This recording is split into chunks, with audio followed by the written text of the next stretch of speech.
Kita harus mewaspadai juga ada istilah namanya sinkretisme. Sinkretisme itu adalah pencampuran antara budaya lokal dengan kebenaran. Nah, seperti itu. Nah, termasuk di dalam dekorasi Natal itu sebenarnya mix, sudah terjadi mix antara kisah kelahiran Yesus dengan budaya lokal dari mana kekristenan atau ide itu dibawa, khususnya dari Eropa dan Amerika. Ya. Jadi sudah ada mix, sehingga Natal itu lebih, kalau kita ke mall, kita nggak akan lihat palungan di situ yang menggambarkan tempat Yesus dilahirkan. Kita juga tidak akan melihat Yusuf Maria. Kita akan lebih ketemu Santa Claus atau Sinterklas, ya, dengan rusa, gitu ya, daripada kelahiran Yesus atau Yesus di palungan kalau di tempat umum gitu ya. Jadi sudah identik dengan Natal, itu sudah identik dengan umumnya orang tahu itu Sinterklas dan dekorasi-dekorasi seperti itu ya. Nah ini yang akan berpotensi bisa terjadi sinkretisme, terjadi mix, pencampuran antara iman Kristen dengan budaya lokal. Hal ini memang dibawa dari Eropa dan Amerika. Jadi ada pencampuran tradisi di situ. Ya, makanya saya ingin bagikan supaya kita semua bisa jadi mengerti. Ada 13 dekorasi Natal dan maknanya. Yang pertama, boleh berikutnya, adalah pohon cemara. Berikutnya lagi. Nah, mengenai pohon cemara ada beberapa teori ya dan legenda tentang bagaimana pohon cemara hijau menjadi simbol agama Kristen. Ya, salah satu yang dipegang atau dia lebih diyakini daripada teori yang lain adalah tentang seorang biarawan Benediktin Inggris yang bernama Boniface atau Boniface ya, yang terkenal karena karya misionarisnya di Jerman selama abad ke-8. Ya, berikut lagi. Jadi ada kaitannya dengan seorang yang bernama Boniface atau kemudian disebut Bonifacius. Ya, Bonifacius ini suatu hari bertemu dengan beberapa orang Jerman asli yang melakukan pengorbanan di pohon ek besar. Ya, pohon ek yang disucikan kepada dewa Thor. Ya, pohon ek ini biasa ada di film kartun. Bisa dia pohon besar, bisa jadi apa? Rumah pohon. Dan kadang-kadang di dalam film-film kartun tuh peri tinggal di situ. Perinya tinggal di situ ya. Nah, jadi orang Jerman asli ya mungkin sama dengan orang asli dimanapun menyembah berhala, saudaraku. Ya, dan mereka melakukan ritual itu di pohon ek besar yang disucikan kepada dewa Thor. Ya. Nah, Bonifacius mengambil kapaknya dan menebang pohon itu untuk menghentikan para penyembah berhala yang menyembah berhala. Kemudian para penyembah berhala menunggu dia di sambar petir, karena menurut tradisi kalau orang menghentikan ritual seperti itu bisa kesambar petir dan mati. Tetapi itu tidak terjadi, hidup. Lalu pada waktu mereka sedang terpesona karena tidak ada petir yang menyambar, dia injili mereka dan mereka pun bertobat. Ya, seperti itu. Kemudian legenda mengatakan bahwa dari bekas tebangan pohon ek itu tumbuh pohon cemara yang tadi ditebang itu. Kemudian itu menjadi simbol Kristus karena berbentuk segitiga melambangkan Trinitas. Ya, dari situlah muncul gagasan bahwa pohon itu menjadi simbol Kristus dan kehidupan baru dan keabadian, karena pohon cemara ini hidup sepanjang masa, hijau terus. Itu salah satu asal mula pohon Natal menjadi hiasan Natal di rumah. Jadi ada histori yang diawali dengan mujizat pertobatan, kemudian ini jadi diambil, diadopsi jadi simbol Kristen. Ya, berikut. Nah, kemudian pohon cemara pertama kali digunakan sebagai pohon Natal sekitar 1000 tahun yang lalu di Eropa Utara. Orang-orang di Eropa Utara juga menanam pepohonan dalam kotak di dalam rumah mereka saat musim dingin. Jadi sudah tradisi juga orang-orang suka menanam pohon di dalam kotak saat musim dingin. Nah, perhatikan, orang pertama yang membawa pohon Natal cemara tadi ke rumah mungkin adalah pengkhotbah Jerman abad ke-16, Martin Luther. Martin Luther ini tokoh reformasi yang membawa kita berpisah dari Katolik.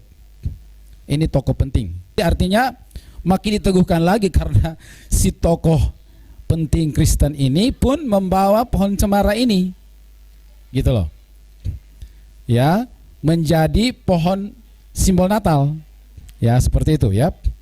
Berikut, kemudian dilanjutkan lagi seiring waktu dan sejarah, tradisi menghias dulu masih pohon cemara polos, betul, pohon yang diambil ya mungkin ukuran bonsai gitu ya.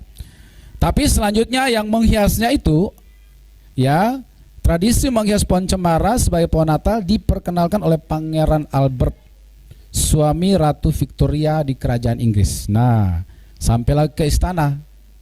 Kalau sudah di istana, dan Inggris dulu berjaya sebelum Amerika kan Inggris, maka dia mulai memasyarakat dan mendunia. Berikut yang kedua, nanti kita simpulkan di akhir. Kita lihat aja dulu 13 dekorasi ini. Yang kedua adalah Santa Claus atau Sinterklaas. Ya, siapa si bapak baju merah ini? Ada kisah Santa Claus berasal dari 3 sumber, yaitu ada kaitannya dengan kisah Santo Nicholas, kemudian ada kaitannya juga dengan cerita rakyat Jerman, kemudian ada kaitannya dengan karya fiksi seseorang yang bernama Clement More. Ya, berikut kita lihat dulu yang kaitannya dengan Santo Nicholas, ya. Santa Claus berasal dari kisah Santo Nicholas, seorang uskup Yunani yang hidup di abad keempat di Myra, yang sekarang merupakan wilayah Turki. Santo Nicholas dikenal sebagai sosok yang dermawan dan membantu orang miskin dan sakit. Ia juga dikenal sebagai pelindung anak-anak dan pelaut. Makanya dia identik dengan bawa hadiah, kasih anak-anak, sosok yang menghibur, bawa hadiah dan dekat dengan anak-anak. Berikut, yang kedua adalah cerita rakyat dari Jerman. Dalam cerita rakyat Jerman ini, Santa Claus ternyata adalah dewa Odin. Ya, pada perayaan Yule, dewa Odin dan para dewa lainnya akan melakukan pesta perburuan. Anak-anak akan menaruh sepatu mereka di dekat cerobong asap untuk diisi dengan hadiah oleh dewa Odin. Jadi makanya kalau kita lihat-lihat di film-film barat itu, Santa Claus, cerobong asap, ya, sesuai dengan konstruksi rumah orang Eropa yang hidup di 4 musim, ya, gitu ya.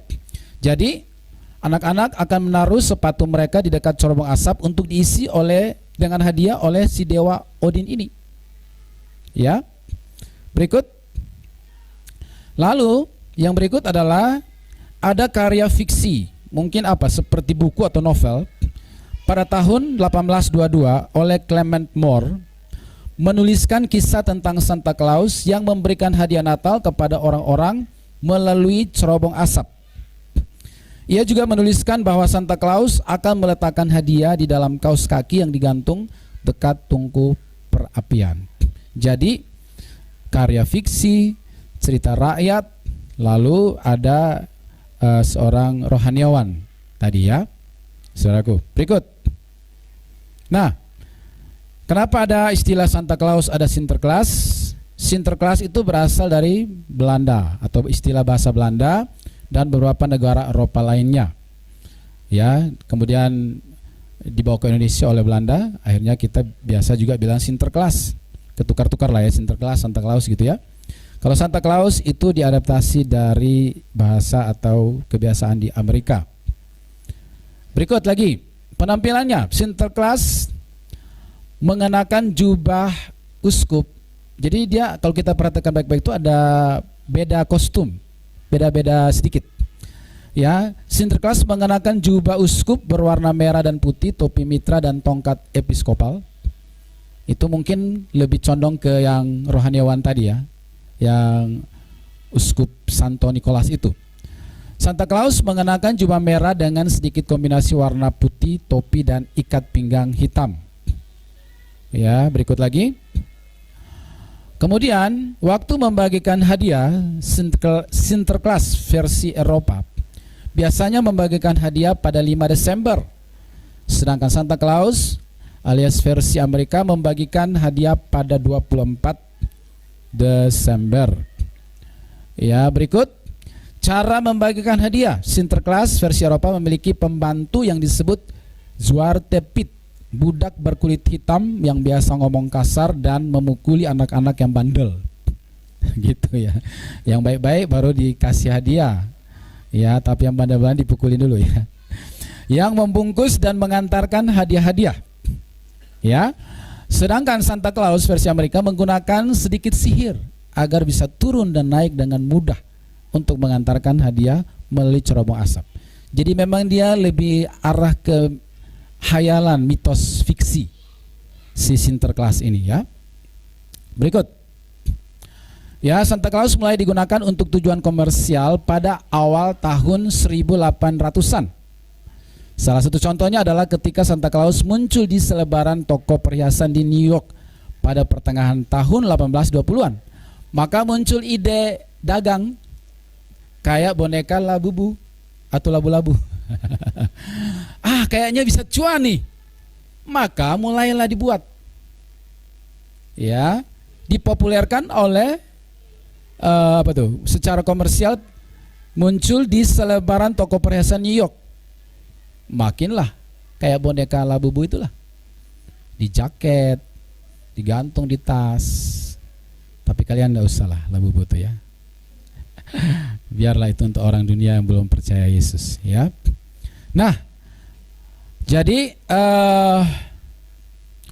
ada unsur cuan booming jadinya gitu. Berikut, Santa Claus atau Sinterklaas. Akhirnya Santa Claus atau Sinterklaas dikenal sebagai tokoh Natal yang bagi-bagi hadiah kepada anak-anak karena sudah dikemas dalam dalam bentuk ide cuan dagang. Ya kan, muncul ide-ide seperti itu. Kadang-kadang kan ada yang viral kan langsung dibuat produknya dalam berupa tas, topi. Ya, dapat cuan gitu loh. Tapi akhirnya tanpa disadari makin meluas. Akhirnya Santa Claus atau Sinterklaas menjadi dekorasi yang akrab atau bahkan identik dengan Natal. Ya, bahkan orang dunia lebih tahu Sinterklaas. Ya, di dekorasi di mall misalnya nggak ada di situ Yesus lahir. Dia lebih kenal Sinterklaas. Ya, berikut. Yang ketiga, rusa.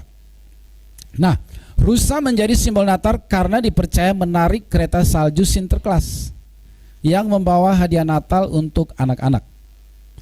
Tradisi ini berawal dari puisi yang berjudul A Visit from Santo Nicholas, karya Clement Moore. Jadi si Clement Moore ini ada andil besar dalam hal Santa Claus, Sinterklaas dan rusa ini ya. Pada tahun 1823, dalam puisi tersebut rusa digambarkan sebagai hewan yang cepat, kuat dan mampu melintasi langit malam. Jadi ini terbang. Ini rusa yang memang fiksi, hayalan, karena rusanya terbang, menarik Sinterklaas bawa hadiah bagi-bagi untuk anak-anak. Ya, berikut. Nah, ada 9 rusa yang menarik Santa Claus bawa hadiah nih, karena keliling dunia. Cuma nggak sampai Pontianak kayaknya. Sampai Pontianak ya. Nah, yang pertama kaptennya itu bernama Rudolf. Dari bahasa Jerman, yaitu terkenal. Rudolf itu dalam bahasa Jerman artinya terkenal karena kebijaksanaan. Kapten dalam kru Santa Claus berhidung merah. Sampai ada lagunya, Rudolph the Red-Nosed Reindeer ya, gitu ya. Gitu. Rudolph gitu kan. Rudolph diciptakan sebagai karakter dalam buku mewarnai yang didistribusikan pada 1939. Rudolph dijuluki si hidung merah. Ada di buku pelajaran, di buku cover, kayak di kita tuh ada cover Mickey Mouse, Tom and Jerry. Nah, waktu itu si hidung merah ini di cover buku tulis. Makinlah mendekat ke anak-anak, ke masyarakat. Betul? Berikut. Rusa kedua bernama Daser. Bahasa Inggris, pelari cepat pengejar. Rusa yang terkenal karena kecepatannya. Ya, ini ada 8 plus tadi yang Rudolf. Ya. Lalu ada namanya Dancer, penari. Rusa penari yang selalu dinantikan kehadirannya. Lalu ada Prancer, pengibas, penari. Rusa yang selalu pamer saat melangkah dengan lincah dan mencolok. Ini kerjaan si Clement Moore tadi ya. Vixen, ya, betina yang licik atau cerdas. Ya, rusa yang suka menghibur teman-temannya, juga Santa Claus serta anak-anak dengan trik sulap. Ya, kalau ada motor Vixen, ya mungkin itu rusa kali ya. Ya. Lalu ada yang keenam, Komet. Rusa namanya Komet, bintang berekor, rusa jantan yang kuat, tangguh. Lalu ada rusa salah satu di situ namanya Cupid. Ya, dari, tapi bukan stupid ya, bukan. Cupid. Dari mitologi Romawi, yaitu dewa cinta dan kasih sayang. Rusa yang selalu menyebarkan cinta ke seluruh kru rusa. Punya mata dan ekor yang indah. Lalu ada Donder, bahasa Belanda, artinya guru atau petir. Punya semangat dan kekuatan luar biasa sehingga dapat membantu kereta Santa melintasi langit dan mengatasi cuaca buruk. Wow, luar biasa, hebat-hebat rusanya. Lalu berikut lagi adalah Blitzen, ya, petir, kilat, simbol kecepatan dan ketepatan waktu dalam mengantar hadiah. Jadi ini memang fiksi novel karya Clement Moore yang akhirnya mendunia. Berikut. Makin jadi populer karena apa? Ada buku fiksinya, judulnya Rudolph the Red-Nosed Reindeer 1939. Lalu ada filmnya lagi, Rudolph the Red-Nosed Reindeer 1964. Lalu Santa Claus is coming to town. Nah, ini bukan Jesus coming to town. Santa Claus is coming to town 1970. Lalu ada Arthur Christmas. Ya, lewat film. Ya, makanya Hollywood, kenapa Amerika bisa menguasai dunia? Salah satu propagandanya kan lewat film-film Hollywood. Dia menyebarkan budaya, tradisi tanpa disadari kan.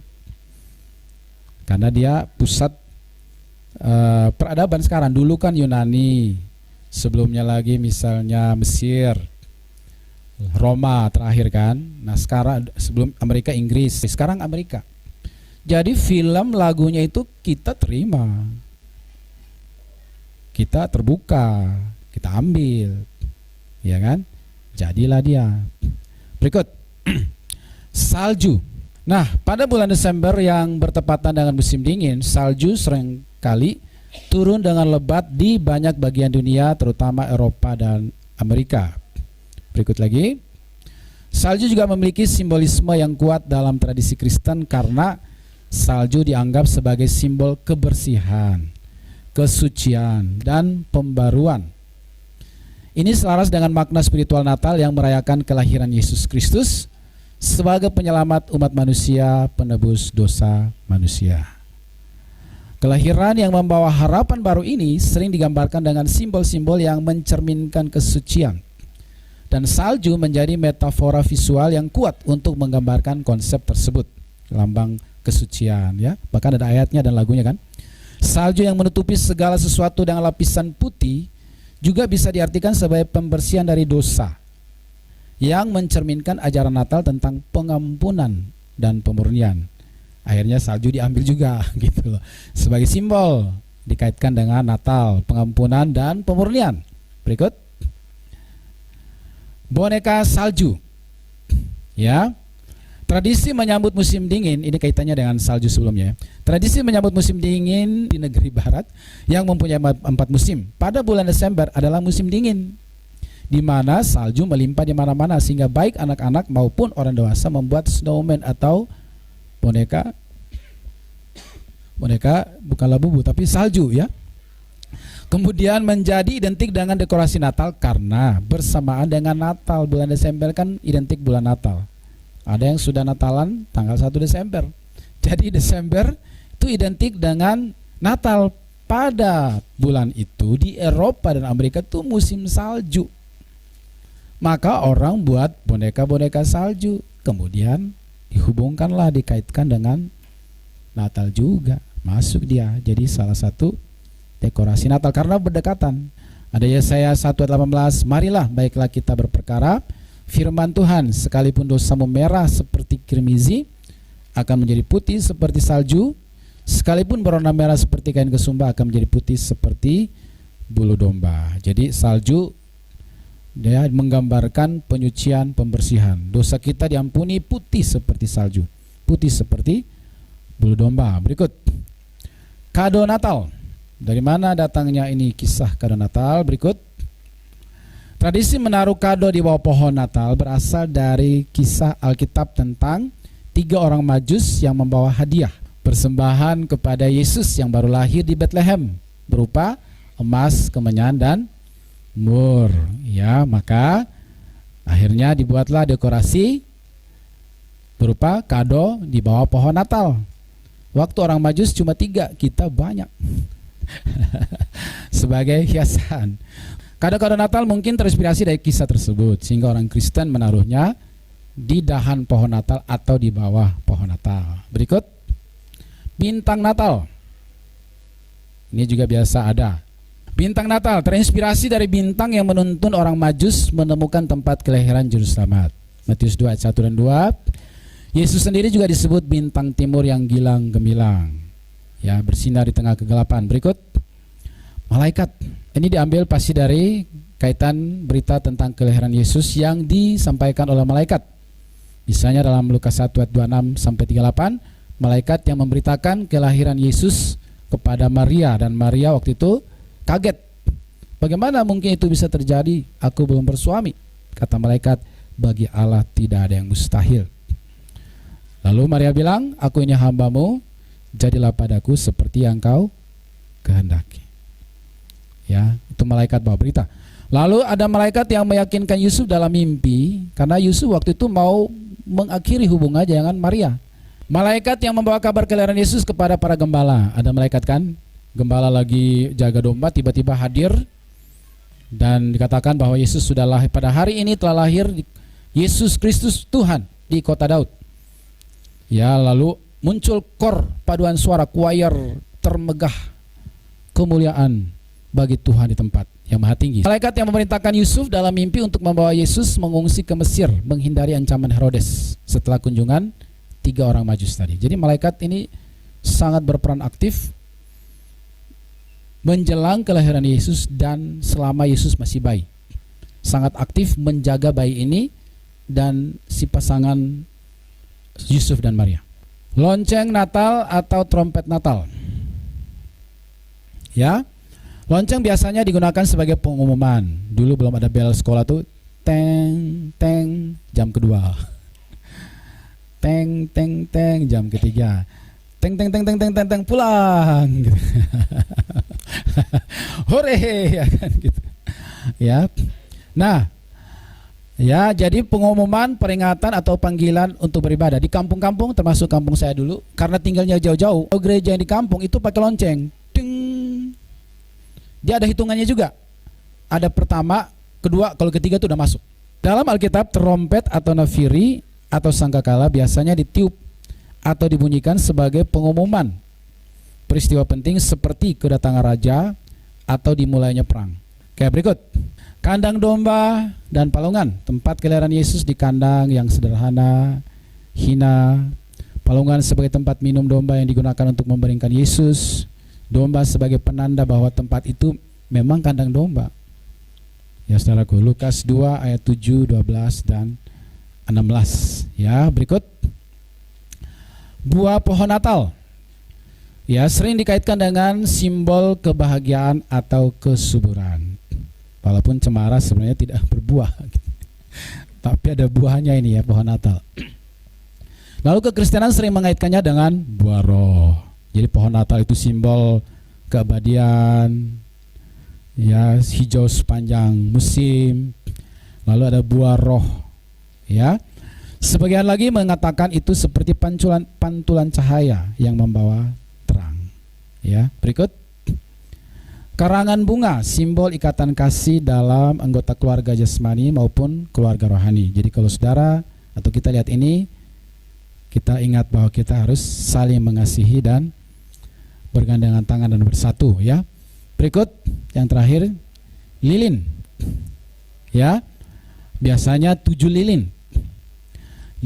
Ada maknanya, yaitu rela terbakar untuk menerangi kegelapan. Lilin yang paling kecil kalau mati lampu, dia fungsinya kayak matahari.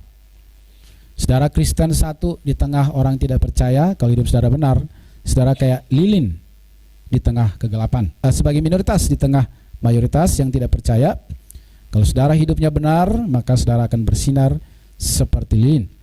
Hidup Yesus yang rela berkorban, lahirnya saja di kandang hina, mati pun di kayu salib, ya kan, hina juga untuk menerangi dunia yang dalam kegelapan. Jadi kekristenan itu identik dengan pengorbanan demi keselamatan dan pemulihan orang lain, ya. Nah, makanya waktu Natal kan sambil nyanyi lagu Malam Kudus, memang Yesus datang bawa terang, lalu kan disebarkan terang itu, dibagi ke kita, kita teruskan. Itulah yang dilakukan para rasul. Yesus lahir di Bethlehem, lalu melayani umur 30, merekrut murid 12, satu gagal, bangkit dikuatkan, lalu dikasih Roh Kudus dari 12 orang yang tidak punya senjata berperang tapi menjungkir balikan dunia. Nah, bayangkan orang-orang sederhana dipakai Tuhan membawa terang ke seluruh dunia. Itu ibarat lilin dari satu di Bethlehem diteruskan ke kita, terus disebarkan sampai ke seluruh dunia. Jadi lilin ini memang maknanya luar biasa, pengorbanan. Nah, kenapa 7 lilin? Itu diambil dari ada satu benda yang ada di Bait Allah atau di dalam kemah Musa. Di kemah Musa itu di ruang suci itu ada beberapa perabot. Salah satunya adalah ini namanya menorah. Kalau bahasa aslinya Ibrani, menorah. Kalau bahasa Alkitab ini dibilang kaki dian. Memang ada 7. Yang tengah tuh biasanya agak lebih tinggi. Ya, ada 7 lilin. Dan ini minyak untuk dia nyala itu pakai minyak zaitun dan harus nyala sepanjang siang malam. Gak boleh padam. Ini lambang kehadiran Tuhan. Kenapa harus 7? Itu adalah 7 hari penciptaan. Dan kenapa yang tengah lebih tinggi? Yesus menjadi pusatnya. Yesus menjadi pusat kehidupan kita. Yesus menjadi pusat gereja, pusat pelayanan. Yesus center alam semesta, penciptaan 6 hari. Manusia boleh kerja 6 hari, mencari penghidupan, mengejar impian, kejar target. Tapi ingat, pusat hidupmu Yesus. Semua harus dibaktikan kepada Yesus. Makanya hari ke-7 Tuhan katakan, ingat dan kuduskanlah hari Sabat. 6 hari engkau bekerja, ingat dan kuduskanlah hari Sabat. Jadi di atas semua kegiatan, aktivitas, pekerjaan, pelayanan, gereja, dan bahkan hidup kita, Yesus itu sentralnya. Lilin paling tengah lebih tinggi. Ya, 6 hari diciptakan, semua pusatnya adalah Tuhan. Kita simpulkan, jadi dari semua 13 aksesoris itu, memang yang paling mitos dan fiksi itu Sinterklas, Santa Claus, dan rusa. Ya kan? Jadi kalau dia hanya sekedar topi asar atau waktu anak-anak tampil nari, mungkin gak masalah. Tapi jangan jadi dekorasi utama dalam ibadah.